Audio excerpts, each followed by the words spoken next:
এতক্ষণ অনেক সুন্দর রাস্তা দিয়ে আসছি, কিন্তু ভিডিও করতে ভুলে গেছি। যাই হোক, এখান থেকে ভিডিও শুরু করলাম।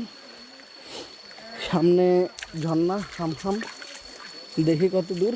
যেহেতু সামনে ফার্ন আছে, ঝর্ণা পাইলেই আগে চিল্লে উঠবো ঝর্ণা ঝর্ণাকে।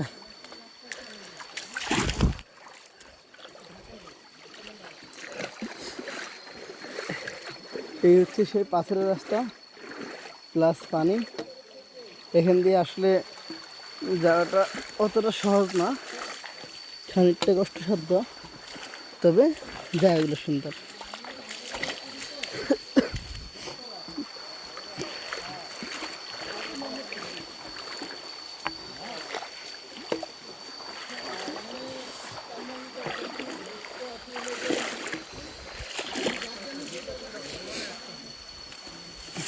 ও